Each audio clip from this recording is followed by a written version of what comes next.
नमस्कार दोस्तों, स्वागत है आपका हमारे चैनल कोड ऑफ नॉलेज में। आज हम लोग बिहार एपीओ 41 मेंस एग्ज़ाम का क्वेश्चन पेपर करने जा रहे हैं, जो कि 2014 में हुआ था।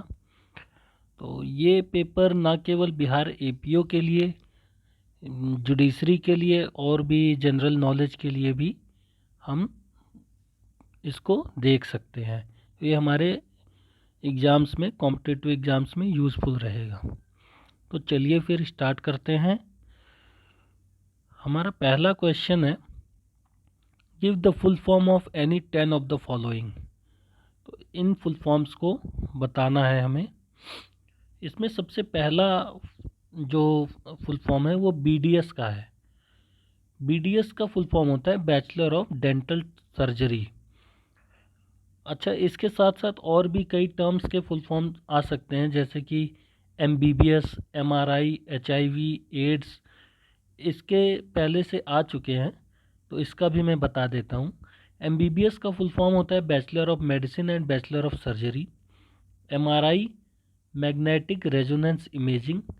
HIV, human immuno virus. AIDS, acquired immunodeficiency syndrome. CT scan जो होता है, सीटी का फुल फॉर्म होता है कंप्यूटर टोमोग्राफी। तो नेक्स्ट है हमारा सीजे मतलब chief justice. ISBN, international standard book number. तो इसके साथ साथ ये भी एक मिलता हुआ ही एक्रोनिम है। ISSN, international standard serial number. Next है हमारा LLD, डॉक्टर ऑफ लॉ। इसमें और PhD में क्या फ़र्क है? PhD से भी तो डॉक्टर बनते हैं, लेकिन LLD जो होता है ये PhD के बाद 3 इयर्स का कोर्स होता है, जिसको परस्यू किया जाता है। तो ये एक हायर कोर्स है, PhD के बाद किया जाता है। नेक्स्ट है हमारा POW, means prisoner of war. PTO means please turn over, या इसका एक और भी हो सकता है paid time of. Paid time of मतलब जो आपका ऑफ टाइम है, रिलैक्सिंग टाइम है, लेकिन वो भी पेड है, तो उसको भी पेड टाइम ऑफ कहते हैं। STD, subscriber trunk dialing, STD code लगता है जो। और इसका एक और हो सकता है सेक्सुअली ट्रांसमिटेड डिजीजेस। नेक्स्ट है हमारा VAT, value added tax. WHO, world health organization. YMCA, young men's Christian association. HAL, Hindustan aeronautic limited. CBSE, central board of secondary education. ASI, archaeological survey of India. Next है हमारा question number 2, name the states where the following places are situated. Ajmer कहाँ है? अजमेर राजस्थान। पटियाला पंजाब। पानीपत हरियाणा। देहरादून उत्तराखंड। रायपुर छत्तीसगढ़। सारनाथ उत्तर प्रदेश। कोहिमा नागालैंड। अच्छा, आप लोग मुझे बताइए कि ईरान कहाँ है? ईरान कौन से स्टेट में पड़ता है? ईरान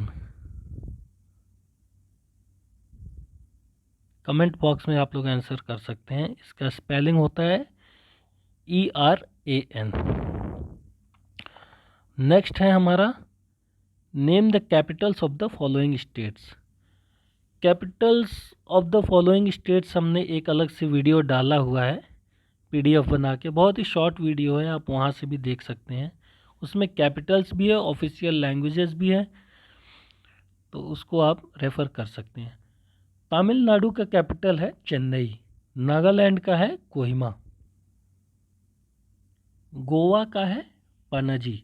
गुजरात का है गांधीनगर। महाराष्ट्र का मुंबई। हिमाचल प्रदेश का शिमला। उत्तर प्रदेश का लखनऊ। नेक्स्ट है हमारा, match the following list A to list B। तो देखते हैं हमारा लिस्ट A में क्या है। अब्दुल गफ्फार खान को हम लोग फ्रंटियर गांधी कहते हैं, फ्रंटियर गांधी से रिलेटेड है, तो ये हो जाएंगे हमारे 9th नंबर के, यानी कि यहाँ पे हम 9 लिख देते हैं। शिवाजी, शिवाजी से कौन सा मैच होगा? शिवाजी हैं छत्रपति, तो छत्रपति शिवाजी है नंबर 1। सुभाष चंद्र बोस को हम लोग जानते ही हैं नेताजी कहा जाता है।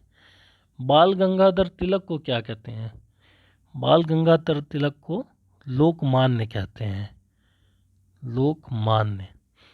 अशोका, अशोका को कहा जाता है देवनम पिया पियदासी।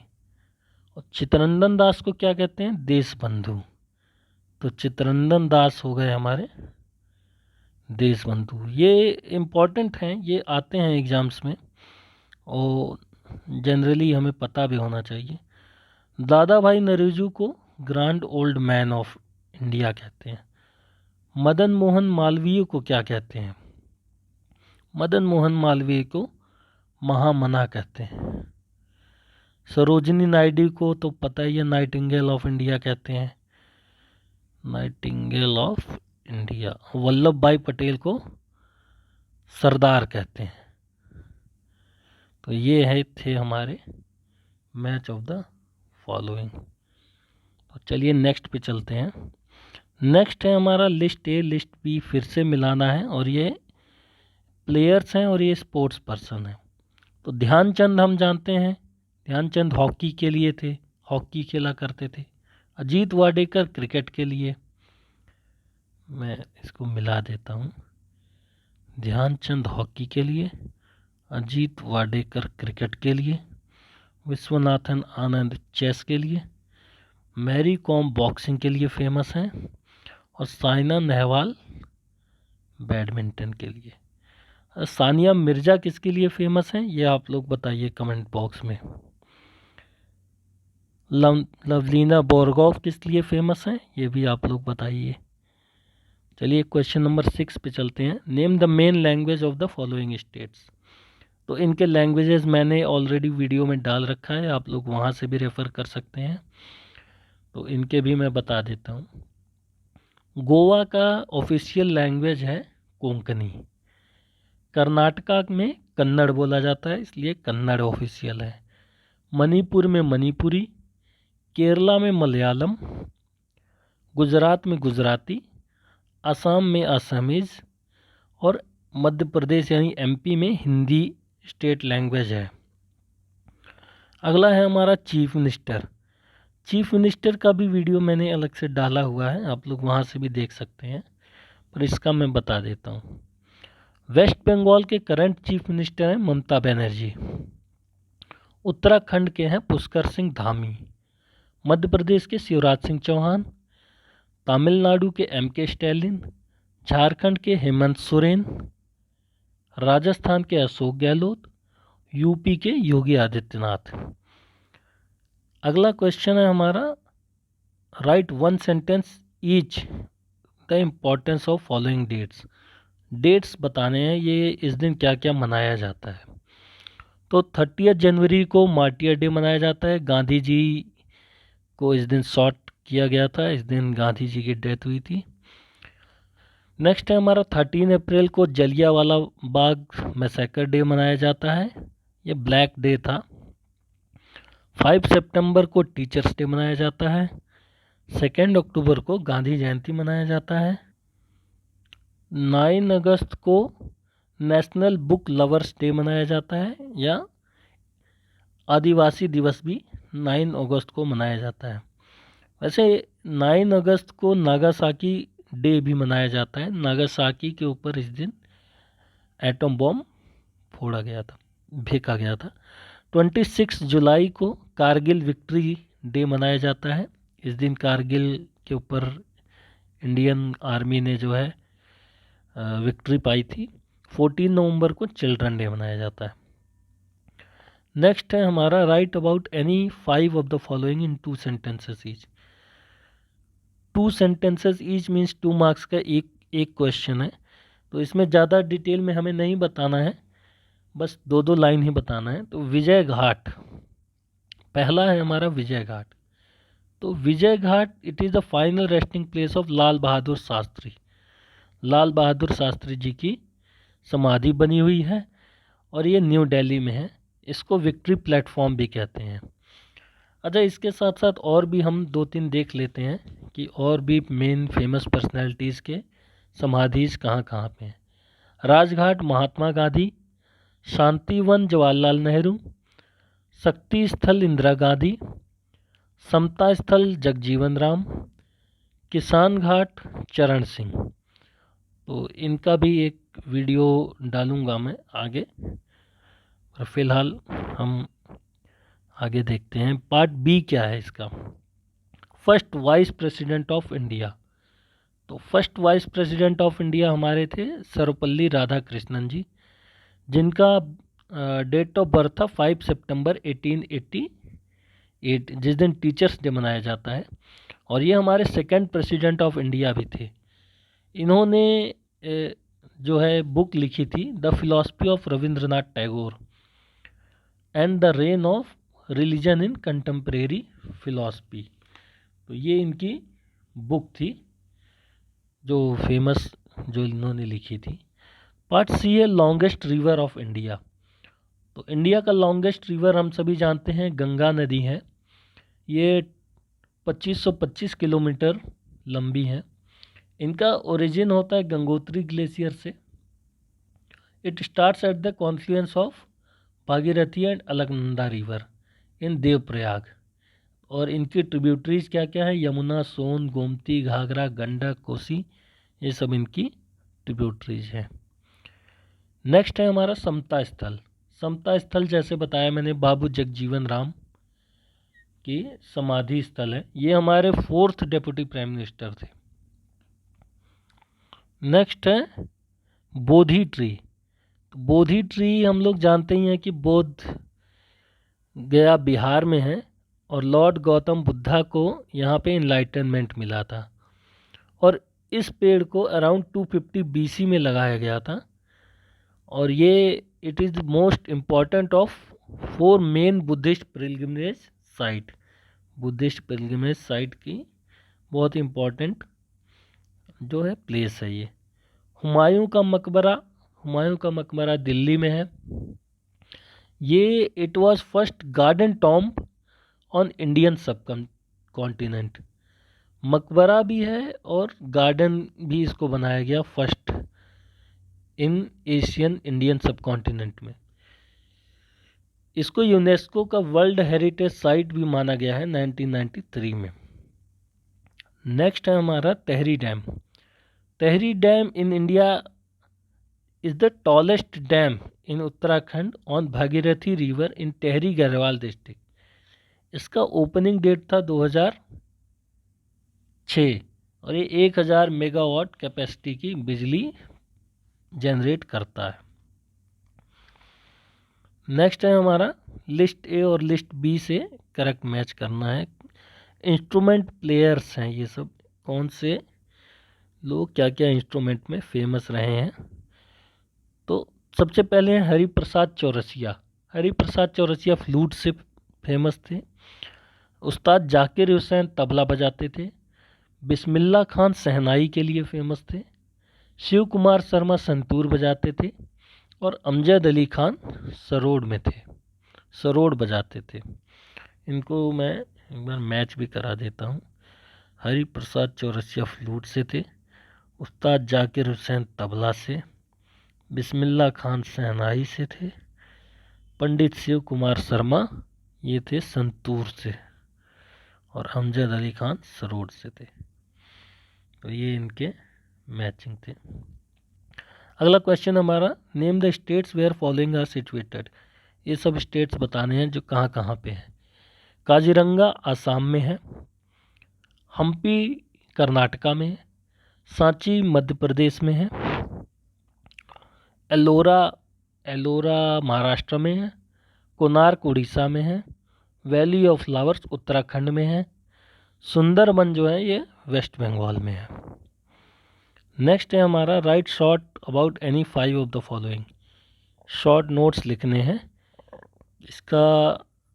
इसका भी 10 मार्क्स ईच है, 10 मार्क्स का है ये, तो 2 मार्क्स ईच इसमें लिखना है। और 2 मार्क्स में हम ज़्यादा नहीं लिख सकते, क्योंकि 2 मार्क्स के क्वेश्चन में अराउंड बस 2 या 3 लाइन ही लिखनी होती है। तो पहला है कैटरैक्ट। कैटरैक्ट क्या होता है? It is a condition affecting the I that causes clouding of the lens. जो हमारी आँखों के ऊपर वाइट वाइट से जम जाते हैं ना आँखों के अंदर, उसी को कैटरैक्ट कहते हैं। मोतियाबिंद भी इसको हिंदी में कहा जाता है। If not treated may lead to vision loss. अगर इलाज नहीं हुआ तो इस आँखों की रोशनी भी जा सकती है, कई मंथ, कई महीने या सालों तक भी रह सकता है। और ये जो ज़्यादातर बूढ़े लोग होते हैं 60 से ऊपर तक का, इनमें ही ये पाया जाता है, और ये फीमेल्स में ज़्यादा पाया जाता है। नेक्स्ट है हमारा jaundice. Jaundice is a condition in which the skin whitening of the eyes and mucus membrane turns yellow. Basically इसको हिंदी में पीलिया कहते हैं। तो शरीर का स्किन और ये सब येलो कलर का दिखने लगता है। अब ये येलो कलर का क्यों दिखता है? क्योंकि ये हाई लेवल हो जाता है हमारी बॉडी में बिलिरुबिन का। बिलिरुबिन एक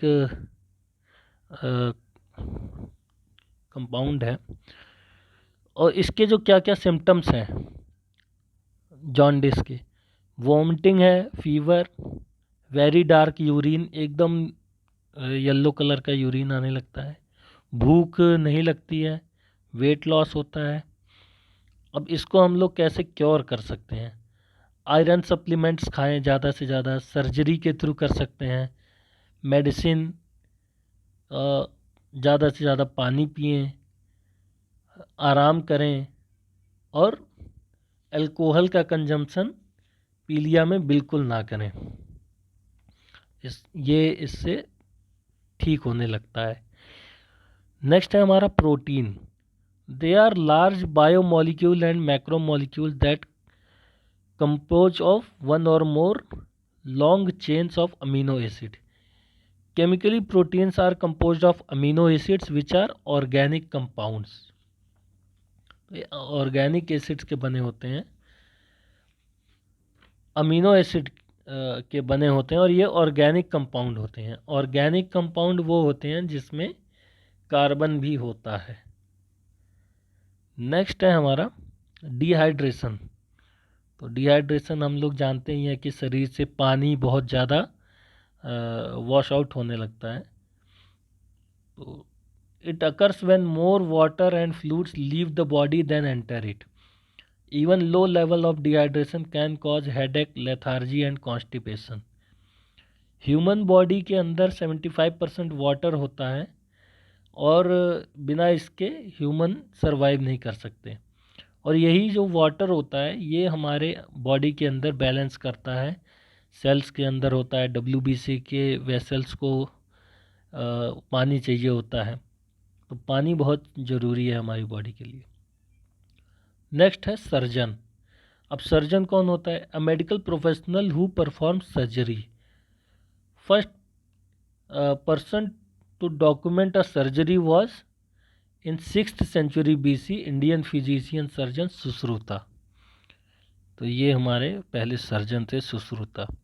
फ्रैक्चर क्या होता है? It is the separation of an object or material into 2 or more pieces under the action of stress. दो तरीके के फ्रैक्चर हो सकते हैं, ब्रिटल और डक्टाइल। फ्रैक्चर हमारे बोन्स का भी होता है, या और भी किसी भी मटेरियल का फ्रैक्चर हो सकता है। लेकिन यहाँ पे बायोलॉजी के सारे क्वेश्चंस हैं, तो यहाँ पे फ्रैक्चर हमारे बोन्स का ही कंसीडर करके चलना है। नेक्स्ट है हमारा फर्स्ट एड। तो it is the first and immediate assistance given to any person with either a minor or serious illness or injury with care to provided to. अब इसका ऑब्जेक्ट क्या होता है फर्स्ट एड का? To preserve life, to prevent the condition from worsening or to promote recovery. तो जान बचाना या ज़्यादा तबीयत ना ख़राब हो जाए इसके लिए फ़र्स्ट एड दो, और रिकवरी जल्दी हो इसके लिए भी फ़र्स्ट एड दिया जाता है। It is generally performed by someone with basic medical training. तो जो बेसिक मेडिकल ट्रेनिंग ले रखा है वो फर्स्ट एड दे सकता है, कोई भी दे सकता है, हम लोग भी दे सकते हैं अगर हमें नॉर्मल कुछ चीज़ों को पता हो तो। नर्स कौन होता है? Nurse is a person who is train to look after sick or injured people.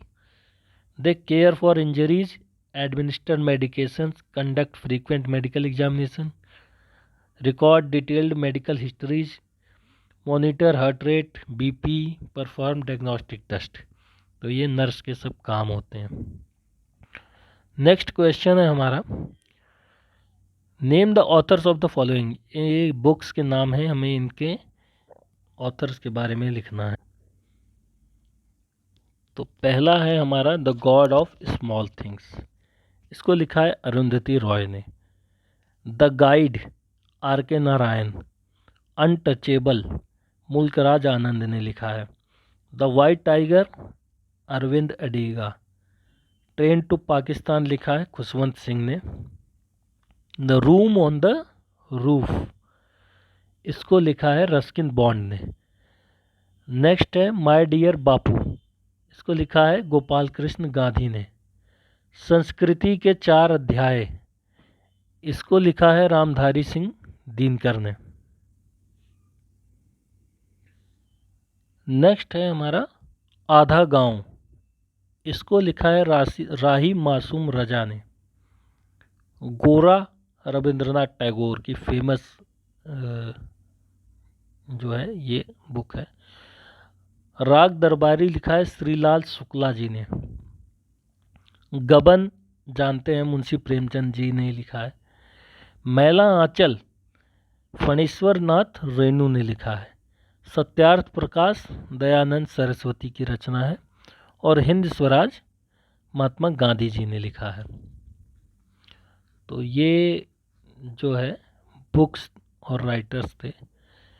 Next है हमारा right short notes on any 2 of the following. इनमें से 2 पर किसी शॉर्ट नोट लिखना है। तो हमें आंसर लिखने से पहले इनके मार्क्स ज़रूर देख लेने हैं कि कितने मार्क्स का है, उसी हिसाब से हमें कंटेंट डालना है।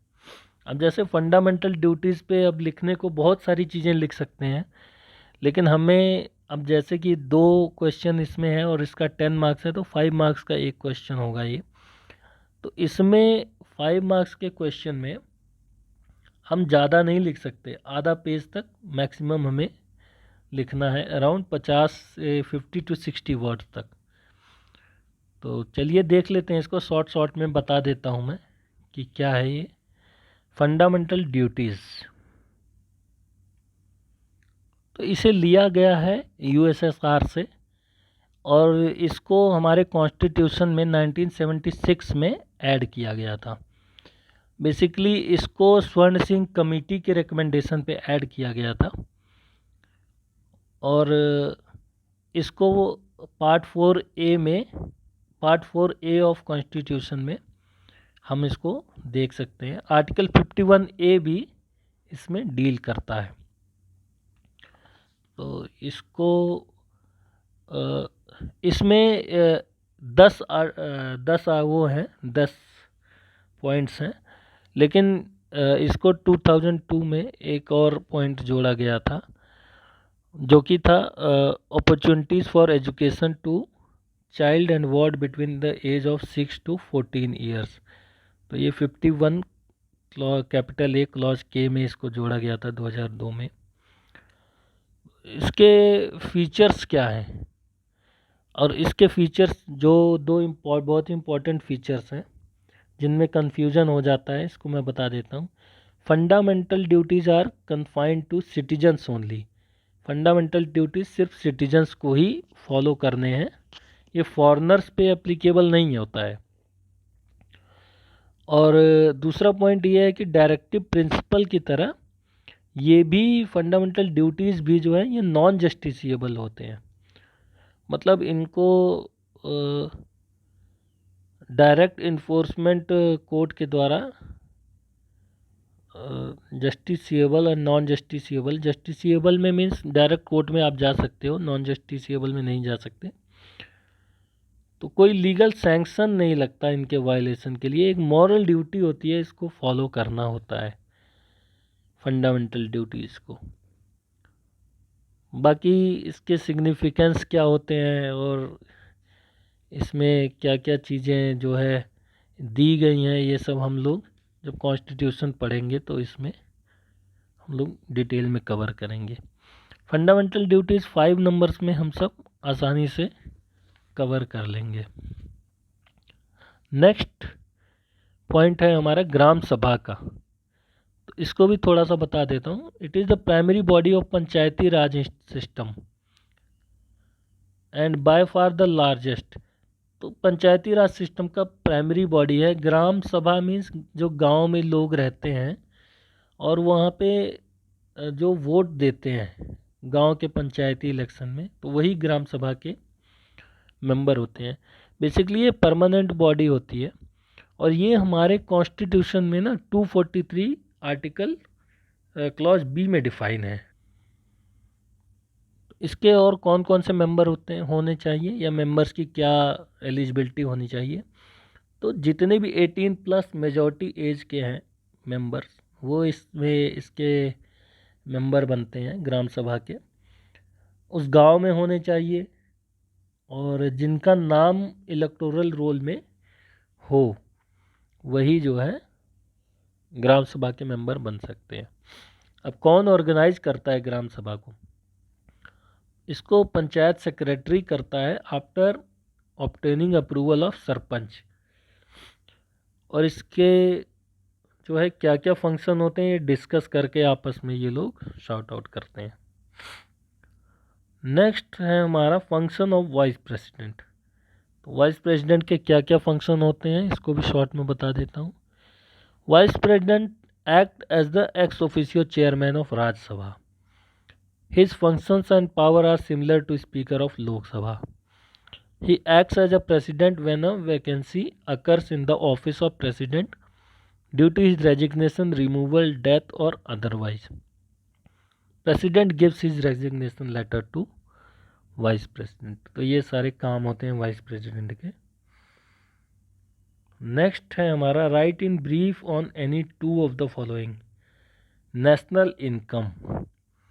नेशनल इनकम ये बेसिकली 10 मार्क्स का क्वेश्चन है, तो इसमें अराउंड 1 पेज या 1.5 पेज तो लिखना पड़ेगा। तो फिलहाल मैं इसको शॉर्ट में बता देता हूँ। नेशनल इनकम क्या होता है? मींस जैसे कि नाम ही बता रहा है कि पूरे देश का इनकम, हिंदी में अगर सिंपल वर्ड्स में समझे और हमें लिखना होगा तो इसको लिखेंगे means the value of goods and services produced by a country during a financial year. तो नेशनल इनकम एक साल में कितना एक कंट्री का प्रोडक्शन हुआ और उससे कितने पैसे आए, मतलब इसको हमेशा और हमेशा मनी के टर्म्स में ही काउंट किया जाएगा नेशनल इनकम को। It is the net result of all economic activity of any country during a period of 1 year and is valued in terms of money. इसका फॉर्मूला क्या होता है? इसका फॉर्मूला है house hold consumption plus government expenditure plus investment plus net export. ये economics का term है, इसको इकोनॉमिक्स में हम लोग पढ़ते ही हैं। तो नेक्स्ट है हमारा सर्व शिक्षा अभियान। तो सर्व शिक्षा अभियान क्या कहता है? It is an education for all campaign. It is an Indian government program aimed at the universalization of elementary education. Elementary education basically 1 से लेके 8 तक को कहते हैं हम। Elementary education in a time bounded manner। तो elementary education जो है सारे बच्चों को देना, तो इंडिया में इसको टारगेट रखा गया था 2010 तक और इस प्रोग्राम को लेकर आए थे अटल बिहारी वाजपेयी जी। ये article 21 clause A capital a fundamental right जो है राइट टू एजुकेशन के अंडर इसको स्टार्ट किया गया था। और इसके साथ साथ 86th अमेंडमेंट जो हुआ था कॉन्स्टिट्यूशन का, उसमें ये था कि बच्चों को फ्री एंड कंपलसरी एजुकेशन देना है 6 से 14 साल के बच्चों के लिए। तो उसके तहत जो है इसको लाया गया था सर्व शिक्षा अभियान। बजट, अब बजट क्या होता है? बेसिकली इंडिया के कॉन्स्टिट्यूशन में बजट जैसा कोई वर्ड नहीं है, लेकिन फिर भी हर साल रेलवे बजट आता है, जनरल बजट आता है। तो इंडिया के कॉन्स्टिट्यूशन में एनुअल फाइनेंशियल स्टेटमेंट वर्ड है, जो कि हम आर्टिकल अराउंड आई थिंक 110 में हम देख सकते हैं। तो it is in budget actually होता क्या है? It is intended expenditure along with proposal for how to meet them with resources. तो it is an estimation of revenue and expenses over a specified future time that is reevaluated on a periodic basis. तो budget को plan तरीके से अपने पैसों को खर्च करना, अपने रेवेन्यू को खर्च करना, जिससे ठीक तरीके से पैसे मैनेज हो सकें। अब बजट खाली देश का ही नहीं, हम सब भी अपना अपना बजट बना सकते हैं। It can be made for a person, group of people, business, government, और किसी भी चीज़ के लिए हम अपना बजट बना सकते हैं। और दो तरीके का बजट हो सकता है, स्टैटिक बजट और फ्लेक्सिबल बजट। स्टैटिक बजट मतलब एक पैसे अलॉट कर दिए हैं, उसी बजट में हमें एडजस्ट करना है, सारी चीज़ें देखनी है। और फ्लेक्सिबल बजट ये होता है कि उसमें एक्स्ट्रा पैसा भी हम लगा सकते हैं अपने गोल्स को पाने के लिए। तो नेक्स्ट है हमारा short notes about the following. तो 10 मार्क्स का है और हमें 10 लिखने हैं, तो वन लाइन में हम इसको एक्सप्लेन करके चलते हैं। क्लाइमेट, क्लाइमेट क्या होता है? It is the long term weather pattern in an area typically averaged over 30 year. तो अब हमें पता होना चाहिए क्लाइमेट और वेदर में क्या फ़र्क है। वेदर एक शॉर्ट टाइम का होता है, जैसे आज का वेदर कैसा है, कल का वेदर कैसा है, तो ये शॉर्ट टाइम का पैटर्न है जियोग्राफी का हमारे। और सेकंड जो क्लाइमेट होता है ये लॉन्ग टर्म का जो है माना जाता है। इसको बेसिकली 30 ईयर्स तक इसको नोट किया जाता है, तब उसका क्लाइमेट डिसाइड किया जाता है। तो क्लाइमेट कितने तरह का होता है? कई तरीके के क्लाइमेट होते हैं, tropical, dry, temperate, continental, polar. तो अर्थ के हिसाब से जैसे जैसे इक्वेटर से ऊपर जाते जाते हैं, वैसे वैसे क्लाइमेट जो है चेंज होता रहता है। तो इक्वेटर के पास हॉट और ह्यूमिड होता है जो ट्रॉपिकल होता है। ड्राई क्लाइमेट वहाँ होता है जैसे रेगिस्तान में पानी नहीं है, मॉइस्ट नहीं है, और वहाँ पे ड्राई वेदर होता है, ड्राई क्लाइमेट होता है। टेम्परेट, जैसे ही हम लोग ऊपर ये सर्कल पे पहुँचेंगे, बेसिकली ट्रॉपिक ऑफ कैंसर और ट्रॉपिक ऑफ कैप्रिकॉर्न के पास जैसे ही पहुँचेंगे हम, वहाँ पे हमें मिलता है temperate climate.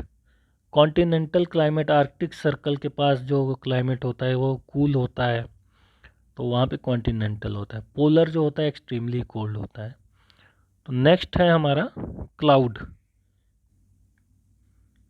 Clouds are visible accumulation of tiny water droplet or ice crystals in the earth atmosphere. Clouds form when water condenses in the sky. Next है fog. During condensation, molecule of water vapor combine to make tiny liquid water droplet that hang in the air. Fog causes problems in visibility on roads and due to which multiple vehicle collisions take place, और बहुत सारे लोग इसमें जान गंवा देते हैं अपनी। नेक्स्ट है glacier. Glacier is a mass of ice that move slowly down a valley.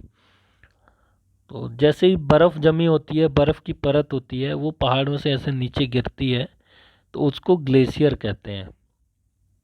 कई सेंचुरी से वो जमी रहती है, तो जैसे इसको जो है एवलेंचे के साथ भी हम पढ़ सकते हैं। एवलेंचे होता है हिमस्खलन। तो पहाड़ों से बड़े बड़े बर्फ़ की चट्टानें जो ऐसे नीचे की तरफ आती हैं उसको एवलेंच कहते हैं, यानी हिमस्खलन कहते हैं। तो ग्लेशियर ही होते हैं जो स्लिप होके नीचे आते हैं। नेक्स्ट है इरिगेशन। इरिगेशन यानी सिंचाई। सिंचाई क्या होता है? The practice of supplying land with water so that crops and plants will grow. अब इसके भी कई तरीके का होता है। सरफेस इरिगेशन होता है जहाँ पानी भर देते हैं। माइक्रो इरिगेशन जहाँ कम पानी की ज़रूरत होती है। ड्रिप इरिगेशन होता है। तो it is the process of application of water to crops through artificial channels to grow them. और पानी कहाँ से हम लोग ले सकते हैं? वेल से, पॉन्ड से, रिवर से, कहीं से भी पानी लेके इरिगेशन कर सकते हैं। तो नेक्स्ट है हमारा सुनामी। सुनामी हम लोग जानते हैं कि समुद्र में अगर भूकंप आ जाए तो पानी की लहरें बहुत ऊपर तक चढ़ के जो है जहाँ लोग रहते हैं ज़मीन पे आ जाती हैं, तो उसको सुनामी कहते हैं। तो tsunami is a very large wave in the sea which destroys things when it reaches the land and is often caused by movement under the surface of water। ना मूवमेंट मतलब अर्थक्वेक की वजह से। Next है हमारा reverse of Bihar. तो बिहार जैसे कि हम जानते हैं कि प्लेन लैंड में पड़ता है, तो यहाँ पे बहुत सारी नदियाँ जाती हैं जो कि एग्रीकल्चर के लिए बहुत फ़ायदा करती हैं। तो इसकी बिहार के और कौन कौन से रिवर हैं? गंगा है, घाघरा है, गंडक है, कोसी है, सोन है, फागुनी रिवर है। तो ये बहुत ही इम्पोर्टेंट ड्रेनेज सिस्टम देती हैं जो इरिगेशन में हेल्प करती हैं। और रिवर गंगा जो है वो बिहार के बीच से जाती है अराउंड, तो वो 50-50 बिहार में इसको डिवाइड करती है, मतलब हॉरिजेंटली जाती है। नेक्स्ट है हमारा लूनर एक्लिप्स। लूनर एक्लिप्स कब आता है, कब होता है? जब सन, अर्थ और मून एक लाइन में आते हैं और अर्थ की छाया जो है वो मून पे पड़ती है और एकदम जो है अमावस्या जैसा सिचुएशन बन जाता है, मतलब मून एकदम डार्क हो जाता है, मून को अर्थ ढक लेता है। तो इसमें अर्थ बीच में आ जाता है और सन एक तरफ रहता है और मून एक तरफ, तो इसको लूनर एक्लिप्स कहते हैं। ऐसे ही सोलर एक्लिप्स भी होता है। तो सोलर एक्लिप्स में मून बीच में आ जाता है और सन और अर्थ मून के अगल बगल होते हैं। नेक्स्ट है हमारा क्लाउड बर्स्ट। क्लाउड बर्स्ट जैसे बादलों का फटना, तो extreme amount of precipitation in a short period of time, बहुत ही कम टाइम में बहुत ज़्यादा बारिश बरस जाना, वेरी हैवी रेनफॉल हो जाना, इसको क्लाउड बर्स्ट कहते हैं। ये इसके साथ हेल और थंडर भी आ सकता है, मतलब बर्फ़ और जो है थंडर मतलब गर्जना भी हो सकती है। तो नेक्स्ट है हमारा solar battery. Solar battery, it is a battery that stores energy from a solar power system for later use. It is a device that reserves energy for later consumption that is charged by a connected solar power system. Next है हमारा sorrow of Bihar. तो sorrow of Bihar जो है कोसी को कहते हैं। क्यों कहते हैं? क्योंकि ये बहुत ज़्यादा जो है पानी लेके आती है और इससे बाढ़ आ जाता है और जितना भी एग्रीकल्चर जो फील्ड होता है उसको डिस्ट्रॉय कर देता है। ये बिहार का अराउंड 21,000 किलोमीटर स्क्वायर को ये अफेक्ट करता है, वहाँ की इकॉनमी को ख़राब कर देता है, रूरल इकॉनमी को बेसिकली। नेक्स्ट है हमारा कॉन्टिनेंट। तो कॉन्टिनेंट क्या होता है? They are large land masses where people live. तो हम लोग जानते हैं कि 7 जो है लैंड मासेस हैं, 7 तरीके के महाद्वीप हैं जहां हम लोग रहते हैं। Asia, Africa, Europe, north America, south America, Australia. तो नेक्स्ट क्वेश्चन पे चलते हैं। Answer any 5 of the following. इनमें से 5 सवालों के जवाब देने हैं, तो हम इसको एक एक करके देखते हैं। Right the name of chairman of press council of India. तो प्रेस काउंसिल ऑफ इंडिया यानी पीसीआई के चेयरमैन इस समय कौन है? जस्टिस रंजना प्रकाश देसाई है। चीफ ऑफ आर्मी स्टाफ कौन है? मनोज मुकुंद नरवणे जी हैं इस समय। अच्छा, नए नए अभी सीडीएस भी अपॉइंट हुए हैं, जिनको जो है जिनका नाम आप लोग कमेंट बॉक्स में बताइए। चलिए मैं ही बता देता हूँ, अनिल चौहान है इनका नाम। तो ये आ सकता है, एग्ज़ाम में आने के चांसेस ज़्यादा हैं। ये 2014 का पेपर है, तो इसमें 2014 के करंट अफेयर्स के क्वेश्चंस कुछ पूछे गए हैं, तो इनको हम लोग छोड़ देते हैं क्योंकि ये रेलिवेंट नहीं है। बाकी देख लेते हैं। Why Jammu and Kashmir come into light recently. तो जम्मू कश्मीर में तो हमेशा आतंकी हमले होते रहते हैं। आर्टिकल 370 रिमूव किया, हमेशा पाकिस्तान हर मंच पे इसको उठाता रहता है। कभी यूएन सिक्योरिटी काउंसिल में उठाएगा, कभी हर जगह ही इसको लेके विवाद करता रहता है। और इसमें जो है अभी इसको यूनियन टेरिटरी बनाया है लेह लद्दाख, जो हम लोग इसके बारे में हम लिख सकते हैं। अगला देखते हैं, what are main industries of Bihar. तो बिहार की मेन इंडस्ट्री तो एग्रीकल्चर है, लेकिन उसके अलावा सर्विस इंडस्ट्री भी है। बिहार के कई बहुत सारे लोग जो है बाहर जाते हैं, पैसा कमाते हैं, सर्विस सेक्टर है। तो यहाँ पे एग्रीकल्चर में शुगर इंडस्ट्री जो है बहुत ज़्यादा इकॉनमी को वो करती है, प्रमोट करती है। सेकंड है हमारा लेदर इंडस्ट्री में आगे है। टेक्सटाइल भी होता है बिहार में। नेक्स्ट है, व्हाट इज़ स्पीड पोस्ट। तो speed post is an express and time bound delivery of letters and parcel in affordable price. तो हमारे मेल लेटर्स को स्पीड पोस्ट कराते हैं, वही जो है पता ही है हम सबको। In which month prime minister Narendra Modi visited Nepal. तो मोदी जी अभी नेपाल गए हुए थे 26 मई, नहीं 16 मई को गए थे 2022 में, लुम्बिनी गए हुए थे ये। तो नेक्स्ट क्वेश्चन है हमारा, how many silver medal in India scored in 2014 Glasgow. तो ये वहाँ का भी करंट अफेयर है, लेकिन अभी के कॉमनवेल्थ का हम लोग यहाँ पे डिस्कस कर लेते हैं क्योंकि ये इम्पोर्टेंट है, आ सकता है। तो अभी का कॉमनवेल्थ गेम कहाँ हुआ है? ये हुआ था बर्मिंघम इंग्लैंड में। और इंडिया ने कितना मेडल जीता? इंडिया ने 61 मेडल जीते हैं, जिसमें 22 गोल्ड है, 16 सिल्वर है और 23 ब्रॉन्ज है। तो 61 मेडल हम लोगों ने जीते हैं, 61। तो इसमें जैसे इसमें पूछा है कि सिल्वर मेडल कितना जीता है, तो सिल्वर मेडल हम लोगों ने 16 जीते हैं इस बार। हाउ मेनी, तो ये जो है, अब ये भी क्वेश्चन आ सकता है कि इंडिया की पोजीशन कितनी थी मेडल में। इंडिया 4th पोजीशन पे था। सबसे पहले ऑस्ट्रेलिया था, फिर इंग्लैंड, फिर कनाडा, फिर इंडिया का 4th पोजीशन। 61 मेडल्स के साथ इंडिया ने 4th पोजीशन बनाया था। अच्छा, नेक्स्ट कॉमनवेल्थ गेम कहाँ होगा? नेक्स्ट होगा 2026 में। 2026 में नेक्स्ट कॉमनवेल्थ गेम होगा। ये होगा विक्टोरिया में होगा। और ये होगा, विक्टोरिया कहाँ है? विक्टोरिया है ऑस्ट्रेलिया में। तो ये सब जानकारी हमें होनी चाहिए। राजीव गांधी खेल रत्न अवार्ड तो इस बार 10-12 लोगों को मिला है, तो चांसेस आने के कम ही है।